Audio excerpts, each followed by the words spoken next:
Desvio padrão e intervalos. Imagine um conjunto de 100 valores dos quais precisamos extrair alguma informação. As primeiras informações que podemos obter são as medidas de centralidade e de variabilidade.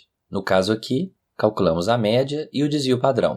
Como já vimos na nossa aula 3, a média é o valor que as medidas teriam se fossem todas iguais entre si, e o desvio padrão é a distância média dessas medidas em relação à média. Uma outra forma de organizar esse conjunto de dados é construindo um histograma, onde podemos avaliar quais são os intervalos de valores mais e menos frequentes. O histograma é uma forma de representar graficamente as frequências, sejam elas relativas ou absolutas, de um conjunto de dados. Note que as áreas das barras do histograma podem ser somadas para obter as frequências de intervalos maiores.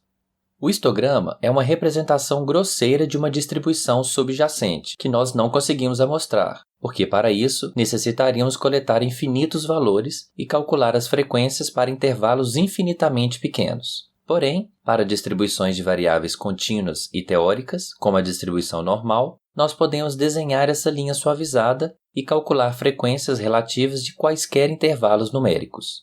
Para o caso da distribuição normal, se nós encontrarmos um intervalo de um desvio padrão para mais e um desvio padrão para menos a partir da média, nós abrangeremos 68,26% da área abaixo da curva. No caso específico da nossa amostra, de média 4,47 e desvio padrão 1,42, nós obteremos um intervalo com limite inferior igual a 3,05 e limite superior igual a 5,88.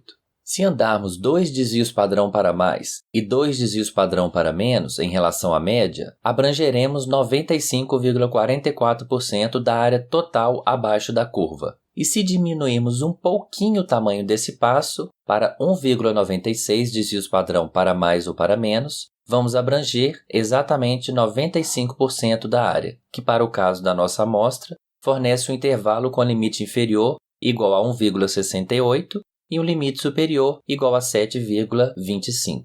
Lembrando que essa inferência só vale caso a distribuição normal possa ser assumida. Mas alguém poderia questionar, se tenho amostra, por que não extraio o intervalo a partir desta amostra? Ou seja, se eu quiser um intervalo de 68%, posso ordenar os números do menor para o maior, descartar os 16 menores e os 16 maiores valores, e pegar os números nos limites desse intervalo, sendo que esse intervalo irá abranger 68% dos meus dados. Da mesma forma, para o intervalo de 95%, eu posso excluir os 3 menores valores e os 2 maiores, ou o contrário, os 2 menores e os 3 maiores, e teremos um intervalo que contém 95% dos valores da amostra. Esse intervalo é chamado de intervalo percentílico. Ele é considerado um intervalo não paramétrico, já que para construí-lo não há necessidade de assumirmos nenhuma distribuição de probabilidade sobre os dados. Aqui temos os valores obtidos para os limites do intervalo de 68% e as duas possibilidades para o intervalo de 95%. O intervalo que nós construímos assumindo a distribuição normal é chamado de intervalo paramétrico, já que ele assume uma determinada distribuição de probabilidade teórica. Se nós formos observar as porcentagens de valores da amostra que estão dentro desses intervalos paramétricos, notamos que elas não são respectivamente iguais a 68% nem a 95%. Os valores estão próximos, mas não são exatamente iguais. Isso pode nos levantar a questão de qual intervalo seria melhor. A estatística identificou que quando podemos assumir a distribuição normal, o intervalo paramétrico, baseado na distribuição normal, é melhor que o intervalo não paramétrico. Isso porque o intervalo paramétrico utiliza informação de toda a amostra, enquanto o intervalo não paramétrico só utiliza informação de parte da amostra. Isso pode ser verificado no exemplo abaixo, onde temos duas amostras de mesmo tamanho, mas de características distintas. Se construirmos os intervalos não paramétricos de 80% para essas duas amostras, notaremos que eles são exatamente iguais. Já o intervalo paramétrico de 80% para a segunda amostra, além de ser ligeiramente menor, ele mostrará maior concentração de valores mais elevados.